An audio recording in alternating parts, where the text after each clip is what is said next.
اس روز سے لے کر اب تک اس نے خود کو کسی کے بستر کی زینت نہیں بننے دیا تھا۔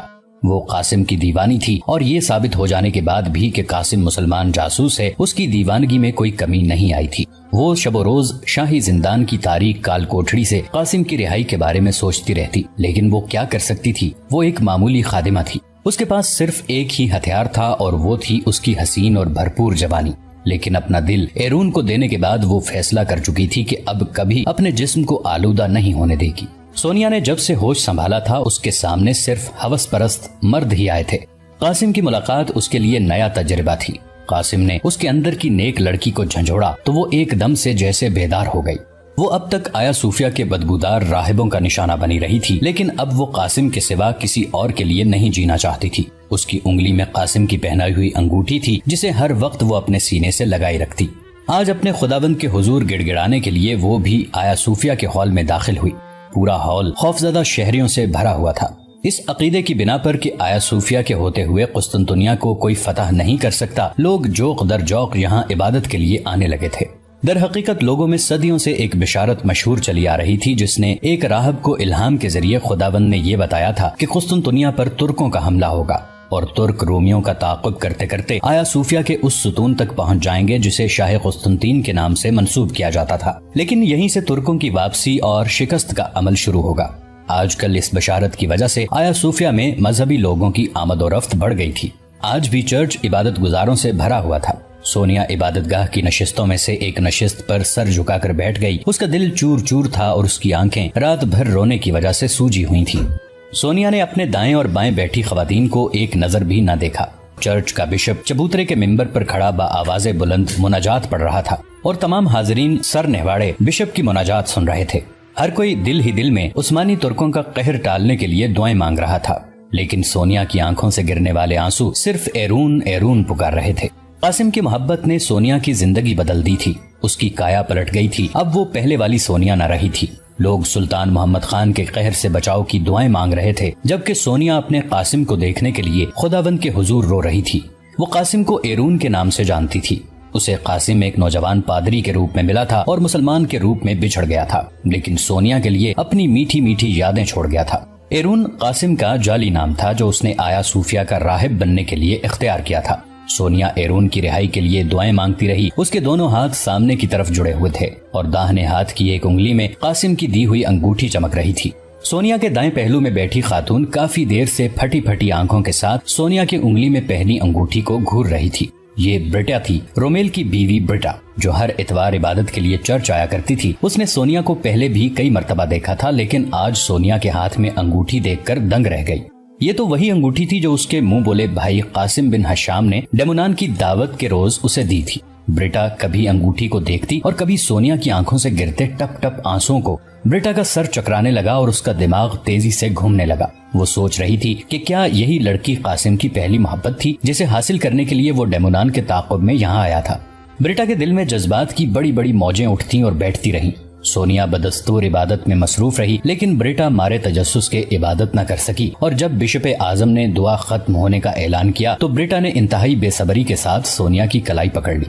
لڑکی، کیا تمہارا نام سسٹر میری ہے؟ تم نے یہ انگوٹھی کہاں سے حاصل کی؟ تم سسٹر میری نہیں ہو سکتی، ایک مقدس راہبہ انگوٹھیاں نہیں پہنتی۔ لیکن یہ انگوٹھی تمہارے پاس پہنچی کس طرح؟ برٹا نے ایک ہی سانس میں کئی سوال کر ڈالے۔ وہ ایک عام گھریلو خاتون تھی، اسے گہرے راز سنبھالنے کا فن نہیں آتا تھا۔ وہ انتہائی جذباتی انداز میں سونیا کی کلائی پکڑے ہوئے تھی اور سونیا پر سوالات کی بوچھاڑ کیے جا رہی تھی، لیکن سونیا وہاں موجود نہیں تھی۔ وہ تو کہیں کھوئی ہوئی تھی۔ سسٹر میری کا کیا چکر تھا اور اس انگوٹھی کا سسٹر میری کے ساتھ کیا تعلق تھا؟ اور اسے یہ بھی یاد آیا کہ سسٹر میری نے چند دن قبل سونیا سے انگوٹھی حاصل کرنے کی کوشش کی تھی۔ اس کے دماغ میں آندھیاں چلنے لگی۔ اب اسے ایرون کی کہانی مزید پیچیدہ دکھائی دینے لگی۔ وہ بے چین تھی، وہ جلد سے جلد جاننا چاہتی تھی کہ ایرون کی دی ہوئی انگوٹھی کے پیچھے کیا راز تھا، اور یہ عورت کون تھی جس نے بھرے کلیسا میں سونیا کا ہاتھ پکڑ لیا تھا۔ وہ ایک لمحے کے لیے کچھ سوچنے کے بعد تیزی سے اٹھی اور بریٹا کو اپنے ساتھ لے کر اوپر گیلری کی جانب چل دی۔ سونیا نے اپنے کمرے میں پہنچ کر بریٹا پر یہ ظاہر نہ ہونے دیا کہ وہ کون ہے، البتہ وہ خود بریٹا سے سوال کرنے لگی۔ بہن، تم پہلے یہ بتاؤ کہ تم اس انگوٹھی کو کیسے جانتی ہو اور اس کا سسٹر میری کے ساتھ کیا تعلق ہے؟ سونیا نے اپنی انگوٹھی سامنے کرتے ہوئے کہا، لیکن اب بریٹا اپنے جذبات پر قابو پا چکی تھی۔ اس نے دل کی بات چھپاتے ہوئے مختصر جواب دیا، یہ انگوٹھی سسٹر میری کی ہے، اس سے زیادہ مجھے کچھ معلوم نہیں، لیکن تم پہلے یہ بتاؤ کہ تم ہو کون؟ سونیا سمجھ چکی تھی کہ اب بریٹا اصل حقیقت نہیں بتائے گی، چنانچہ اس نے ایک عجیب داؤ کھیلا اور بریٹا سے کہا، بہن در حقیقت میں ہی سسٹر میری ہوں، اور میں ایک راہبہ ہو کر یہ انگوٹھی اس لیے پہنتی ہوں کہ اس انگوٹھی کے ساتھ میرا بہت جذباتی تعلق ہے۔ بریٹا سونیا کے دام میں آ گئی اور ایک خوشی سے بھرپور چیخ نما آواز نکالتے ہوئے سونیا کو گلے لگا لیا۔ او میری بہن مارسی، تو بالآخر تمہیں اپنا بچھڑا ہوا پیار مل ہی گیا۔ میں مقدس ڈیمونان سے تمہاری ساری کہانی سن چکی ہوں، تم نے بہت دکھ سہے۔ مورگن میرا بھائی ہے، مجھے معلوم ہے کہ وہ مسلمان ہے، مجھے یہ بھی معلوم ہے کہ تم اسے بہت چاہتی ہو۔ میں تم سے ملنا چاہتی تھی، لیکن جب سے مورگن نے ڈیمونان کو قتل کیا میں ڈر گئی اور چرچ میں آنا کم کر دیا۔ شکر ہے تمہیں تمہاری محبت مل گئی، لیکن میں نے تو سنا ہے کہ مورگن کو آیا صوفیہ سے گرفتار کر لیا گیا ہے، وہ تمہیں کب ملا تھا؟ کچھ بتاؤ تو صحیح۔ بریٹا جذباتی ہو رہی تھی، لیکن سونیا پتھر کی طرح سن ہو چکی تھی۔ اس کے دماغ میں ساری کھڑکیاں کھل چکی تھیں، وہ مورگن یا ایرون کی اصل حقیقت جان گئی تھی۔ اب اسے یہ بھی معلوم ہو گیا تھا کہ وہ مسلمان جاسوس فی الحقیقت سسٹر میری کا محبوب تھا۔ اس کا دل ٹوٹ گیا، وہ دیوار کا سہارا لے کر کھڑی ہو گئی تو گویا اس کے ساتھ دھوکا ہوا تھا۔ ایک ہی شخص جس نے دنیا میں اس کا دل جیتا تھا وہ بھی دھوکے باز نکلا۔ وہ تو مارسی کے چکر میں یہاں آیا تھا۔ بطریق ڈیمونان کو قتل کرنے والا مسلمان جاسوس ایک 7 سالہ عبادت گزار راہبہ کو حاصل کرنا چاہتا تھا۔ ایرون نے اسے استعمال کیا تھا، محض ایک کھلونا سمجھ کر استعمال کیا تھا۔ اس نے سونیا کو انگوٹھی اس لیے پہنائی تھی کہ وہ یہ انگوٹھی لے جا کر سسٹر میری کو دکھائے، اور سسٹر میری نے بھی تو دھوکا دیا تھا۔ سسٹر میری نے اسے اصل حقیقت کیوں نہ بتائی؟ سونیا کا دل رنج و الم سے بھر گیا، وہ پھوٹ پھوٹ کر رونا چاہتی تھی، لیکن نہ جانے کیوں اس کی ہچکیاں سینے میں ہی رک گئی تھیں۔ صرف آنسو تھے جو ٹپ ٹپ گرتے جا رہے تھے۔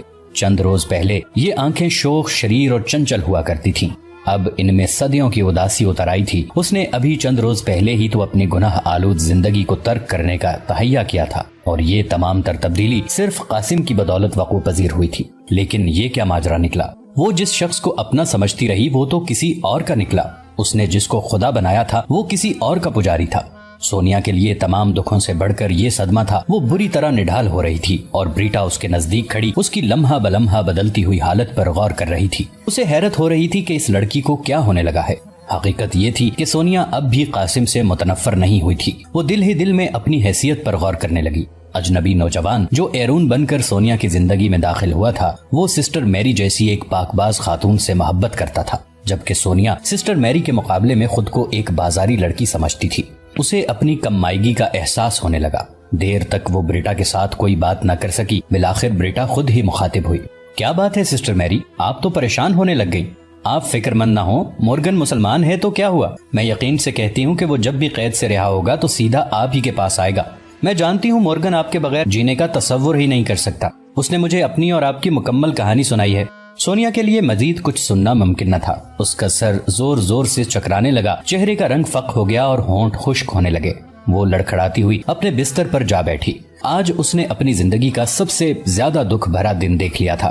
اس کی آنکھوں کے سامنے تاریکی چھانے لگی۔ بریٹا تو چلی گئی، لیکن سونیا کے لیے ایک اندوہناک زندگی کا دروازہ کھول گئی۔ وہ جب تک نہیں جانتی تھی کہ ایرون سسٹر میری سے محبت کرتا ہے، اپنے آپ کو ایرون کی محبت کا تنے تنہا مالک سمجھتی تھی، لیکن اسے حقیقت معلوم ہوئی تو وہ کسی کانچ کے مرتبان کی طرح ٹوٹ کر بکھر گئی۔ اور پھر اسی رات آیا صوفیہ کی بالائی منزل میں مقدس راہبہ سسٹر میری کے دروازے پر ایک نقاب پوش دکھائی دیا۔ آیا صوفیہ کی بالائی منزل میں رات کے اس وقت سنسانی کا پہرا تھا۔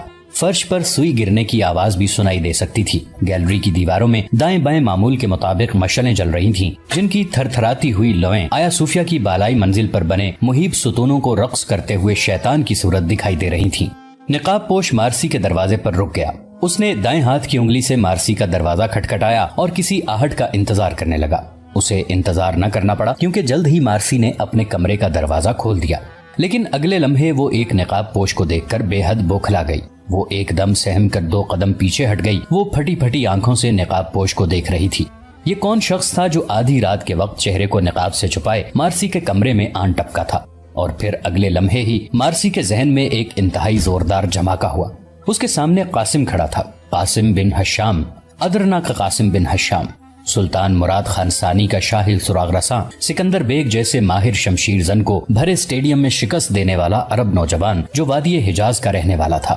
قاسم بن حشام آج سے 7 سال پہلے جس کی محبت نے مارسی کو مسلمان کر دیا تھا، وہی قاسم جو تہوار والے روز سکندر بیگ کو شکست دے کر مارسی کے دل کا راجہ بن گیا تھا۔ وہی قاسم جس کی محبت نے مارسی کو طرح طرح کے مصائب میں مبتلا کر دیا تھا، آج مدتوں بعد قاسم اس کے سامنے تھا۔ اس کا بچھڑا ہوا ساتھی جس کے ساتھ اس نے زندگی کے کٹھن راستے مل کر طے کرنے کے وعدے کیے تھے۔ قاسم کا سر اور چہرہ نقاب سے ڈھکا ہوا تھا، لیکن پھر بھی مارسی اسے پہچان گئی۔ وہ اپنے ہمدرد اور غمگسار دلربا کی خوشبو پہچانتی تھی۔ اس نے قاسم کی آنکھوں کی رنگت سے پہچان لیا، یہی آنکھیں تو تھیں جن میں جھانک کر اس نے زندگی کے ہر دکھ بانٹنے کے وعدے کیے تھے۔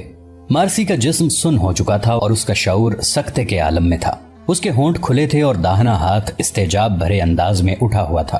مارسی کی زبان گونگ تھی اور اس کی آنکھیں ایک ٹک قاسم پر جمی ہوئی تھیں۔ قاسم آہستہ قدموں سے کمرے میں داخل ہوا۔ اس نے کمرے میں داخل ہو کر مارسی کے حجرہ خاص کا دروازہ اندر سے بند کر دیا۔ اس مقدس حجرے میں آج پہلی مرتبہ کوئی مرد داخل ہوا تھا۔ قاسم نے دروازہ بند کر کے اپنے چہرے کو نقاب کی قید سے آزاد کر لیا۔ مارسی ابھی سکتے کے عالم میں تھی۔ قاسم منتظر تھا کہ مارسی کچھ کہے، لیکن مارسی تھی کہ اپنی بلاخیز آنکھیں پٹ پٹائے بغیر کسی سنگی مجسمے کی طرح ساکت اور جامد کھڑی تھی۔ 7 سال کی جدائی اور پے در پے صدمات نے مارسی کو حالات سے سمجھوتا کرنا سکھا دیا تھا اور وہ انہونی باتوں کی توقع کرنے سے باز رہتی تھی، لیکن آج انہونی ہو گئی تھی۔ چنانچہ مارسی حیرت سے پتھر بن گئی۔ قاسم نے مارسی کی حالت دیکھی تو 2 قدم آگے بڑھا اور مارسی کے بالکل نزدیک پہنچ کر رک گیا۔ اگلے لمحے اس کے دونوں ہاتھ مارسی کے شانوں پر تھے اور وہ مارسی کو جھنجھوڑ کر کہہ رہا تھا، مارسی، مارسی، ہوش میں آؤ۔ مارسی، میں قاسم ہوں، تمہارا قاسم، قاسم بن ہشام۔ قاسم کے حلق سے تیز سرگوشی نکل رہی تھی۔ قاسم کی آواز سن کر مارسی کے بدن میں زندگی کی لہر دوڑ گئی۔ وہ ایک جھرجھری لے کر عالم استغراق سے بیدار ہوئی اور فلفار پھوٹ پھوٹ کر رو دی۔ یہ وہ سیلاب تھا جس کے سامنے کئی سالوں سے حالات سے بند باندھ دیے گئے تھے، آج تمام رکاوٹوں کو توڑ کر آنکھوں کے راستے سے پوری طرح پھوٹ پڑا تھا۔ مارسی اپنے قاسم کے چوڑے چکلے سینے سے لگ چکی تھی۔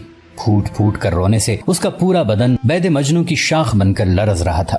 آج مارسی آنکھوں کے راستے سے دل کے سارے داغ دھو دینا چاہتی تھی، لیکن قاسم کے پاس اس جذباتی منظر سے مسرت کشید کرنے کا وقت نہیں تھا۔ وہ تو مارسی کو لینے آیا تھا، اپنے ساتھ لے جانے کے لیے۔ اس نے مارسی کے شانوں کو انگلیوں کی نرم لمس سے کسی قدر دبایا اور کہا، مارسی، میں آ گیا ہوں، تمہیں لینے کے لیے آ گیا ہوں۔ تم نے بہت دکھ سہے، بہت صدمے جھیلے، لیکن اب تمہاری تمام دعائیں قبول ہو چکی ہیں۔ آؤ میرے ساتھ، اب میں تمہیں خود سے کبھی جدا نہیں ہونے دوں گا۔ مارسی اب بھی آنسو بہا رہی تھی۔ ابھی تک وہ زبان سے کچھ نہیں بولی تھی۔ مارسی کے خوبصورت جسم میں راشے کی سی کیفیت تھی۔ قاسم نے مناسب سمجھا کہ مارسی کو فوری طور پر اپنے ساتھ لے جانے کی بجائے کچھ دیر اسے سنبھلنے کا موقع دیا جائے۔ وہ مارسی کو سہارا دے کر اس کے بستر تک لایا، لیکن اب مارسی سنبھل چکی تھی۔ اس نے مسہری پر بیٹھنے سے پہلے قاسم کے دونوں ہاتھ اپنے ہاتھوں میں تھام لیے اور پھر قاسم یہ دیکھ کر حیران رہ گیا کہ مارسی اس کے دونوں ہاتھوں کو والہانہ انداز میں بوسے دینے لگی تھی۔ وہ قاسم کی انگلیوں کو اپنی گیلی آنکھوں کے ساتھ بار بار چھو رہی تھی۔ اب مارسی نے بولنا چاہا، لیکن الفاظ اس کے حلق میں اٹک گئے تھے۔ قاسم نے مارسی کی والہانہ محبت کو محسوس کیا تو دل ہی دل میں نادم ہوا، کیونکہ وہ تو شادی بھی کر چکا تھا اور اس کی ایک انتہائی پیاری پیاری باتیں کرنے والی بیٹی بھی تھی۔ یا الہی، یہ کیا ماجرا تھا؟ مارسی تو اسے ٹوٹ کر چاہتی تھی، لیکن وہ تھا کہ اپنی رفیقہ حیات کسی اور کو بنا بیٹھا تھا۔ لیکن اس میں قاسم کا بھلا کیا قصور تھا؟ اسے تو آج سے 7 سال پہلے یہی خبر ملی تھی کہ مارسی شہید ہو چکی ہے۔ پھر قاسم کی ملاقات بوسنیائی شہزادی سے ہوئی۔ سچ تو یہ تھا کہ قاسم آج تک مارسی کو اسی طرح چاہتا تھا۔ قاسم مارسی کے پاس مسہری پر بیٹھ گیا۔ اب مارسی نے پہلی مرتبہ اپنے ہونٹوں کو حرکت دی۔ مجھے یقین تھا کہ آپ مجھے لینے کے لیے ضرور آئیں گے۔ آپ کے انتظار میں 7 سال تو کیا، میں 7 صدیاں بھی انتظار کر سکتی تھی۔ قاسم، آج آپ کو دیکھ کر نہ جانے مجھے کیا ہو رہا ہے، کچھ سمجھ میں نہیں آتا۔ آپ کئی ماہ پہلے یہاں آیا صوفیہ میں پہنچ بھی گئے تھے، ہمارا آمنا سامنا بھی ہوا، لیکن مارسی کے الفاظ اس کا ساتھ نہیں دے رہے تھے۔ وہ ہر بات ایک ساتھ کہہ دینا چاہتی تھی۔ آیا صوفیہ پر سکوت طاری تھا۔ مارسی کے کمرے میں چھوٹے شعلے کی مشعل روشن تھی۔ مارسی کے رخسار آنسوؤں سے تر تھے اور قاسم کے ہونٹوں پر ایک عارفانہ سی مسکراہٹ تیر رہی تھی۔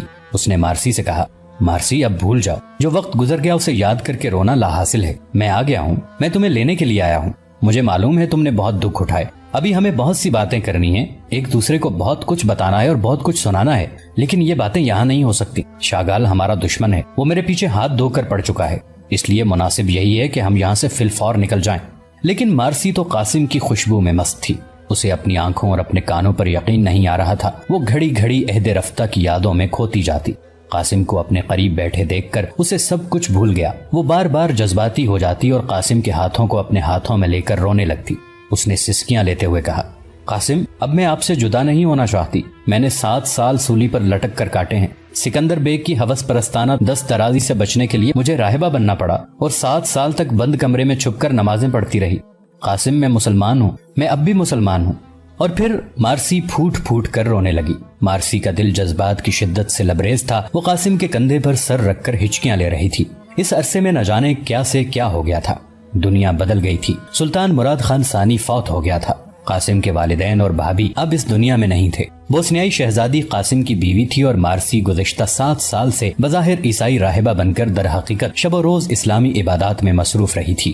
مارسی کے لیے یہ ملاقات کسی معجزے سے کم نہیں تھی. وہ روتی روتی ہچکیاں اور ہسکیاں لیتی رہی، آنسو بہاتی رہی اور بولتی رہی. وہ اپنے آپ ہی باتیں کر رہی تھی. اب قاسم پرسکون تھا. وہ تمام خطرات کو نظر انداز کر کے مارسی کے پہلو میں بیٹھا اس کی باتیں سن رہا تھا. یہ پہلا موقع تھا جب مارسی نے قاسم کے بدن کو چھوا تھا. وہ ان پاکیزہ لمحات کو کھونا نہیں چاہتا تھا. اب قاسم نے جانے کی بات چھوڑ دی اور خاموشی سے بیٹھا مارسی کی قربت سے سرشار ہوتا رہا.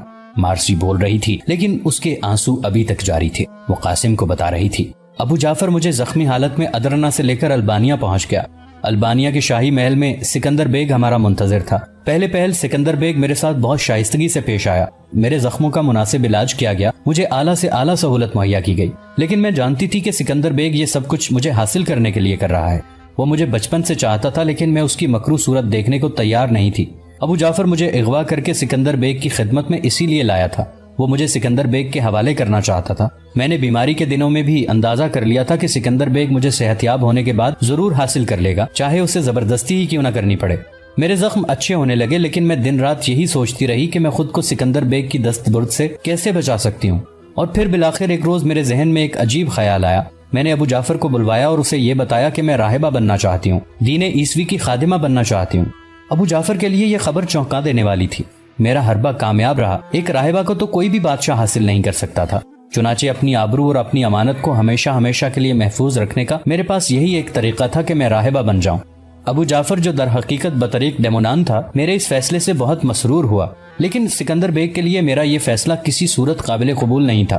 وہ میرے راہبہ بننے کا سن کر بہت برافوختہ ہوا. لیکن بطریق ڈیمونان آرتھوڈاکس کلیسا کا بہت بڑا پادری تھا اور مجھے یقین تھا کہ وہ میرے بچاؤ کے لیے سکندر بیگ سے ٹکر مول لے لے گا. اور پھر وہی ہوا. بطریق ڈیمونان نے بہت سے پادریوں کو اپنے ساتھ ملا کر سکندر بیگ کو خاموش رہنے پر مجبور کر دیا. بطریق ڈیمونان مجھے لے کر قسطنطنیہ چلا آیا اور میں یہاں ایک راہبہ بن کر رہنے لگی. یہاں ہر پادری اور راہب کی بری نظریں مجھ پر لگی ہوئی تھیں. میں نے ان نظروں اور بدکار ہاتھوں سے خود کو کس طرح بچایا یہ صرف میرا مالک ہی جانتا ہے. بطریق ڈیمونان مجھے یہاں لے تو آیا لیکن وہ خود بدنیت تھا. میں نے خود کو ڈیمونان کی ہوس سے بچانے کے لیے بوڑھے بطریق اعظم کے ساتھ منسلک کر لیا. بوڑھا بطریق اعظم میری عزت کو تو کوئی نقصان نہیں پہنچا سکا لیکن اس کی خوشامد اور چاپلوسی کر کے میں نے اپنی زندگی کے بہترین وقت کو ایک کمینہ فطرت شخص کے ساتھ ضائع کر دیا.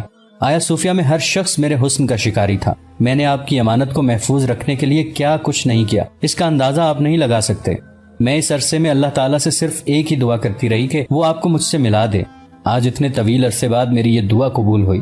قاسم، اب آپ مجھے کبھی اکیلا نہ چھوڑیے گا. میں آپ کے بغیر زندہ نہیں رہ سکتی. مارسی کی دردناک کہانی میں کھو کر قاسم کو تو یہ بھول ہی گیا تھا کہ وہ ایک مفرور قاتل ہے اور آیا صوفیہ میں شاگال جیسے دشمن کی ناک تلے بیٹھا ہے. اچانک قاسم کو بہت زیادہ وقت گزر جانے کا احساس ہوا اور وہ چونکا. اس نے ایک دم مارسی سے کہا، مارسی، اب ہم مل چکے ہیں، کبھی جدا نہ ہونے کے لیے مل چکے ہیں. ہم بہت سی باتیں کریں گے. اس عرصے میں ہم پر کیا بیتی سب باتیں کریں گے. لیکن اس وقت تم چلو. رات آدھی سے زیادہ بیت چکی ہے اور ہم دشمن کے گھر میں موجود ہیں. میں داروغہ شاہی کو قتل کر کے فرار ہوا ہوں. پورے شہر میں میری تلاش ہو رہی ہے. میں چاہتا ہوں کہ ہم رات کی تاریکی میں یہاں سے نکل جائیں. ہم یہاں سے سیدھے ادرنا جائیں گے. سلطانی لشکر قسطنطنیہ فتح کرنے کے لیے روانہ ہو چکا ہے. سلطانی لشکر ہمیں راستے میں ملے گا. ہمارے لیے یہاں سے فی الفور نکلنا ضروری ہے. اب مارسی پوری طرح سنبھل چکی تھی. اس کے دل کی بڑھاس آنسوؤں کے ساتھ نکل گئی تھی. مارسی نے حالات کی نزاکت کو بھانپ لیا. وہ فوراً اٹھ کھڑی ہوئی. مارسی نے اپنے کمرے سے کوئی چیز نہ اٹھائی. صرف قرآن حکیم کا وہ نسخہ اپنے ساتھ لیا جسے گزشتہ 7 سالوں سے وہ اپنے پاس چھپا کر رکھے ہوئے تھی. ہمارے اس چینل کو سبسکرائب کر کے نیچے موجود بیل آئیکن کو بھی ضرور کلک کیجیے گا. اگلی ملاقات تک کے لیے ہمارا اور آپ کا اللہ نگہبان.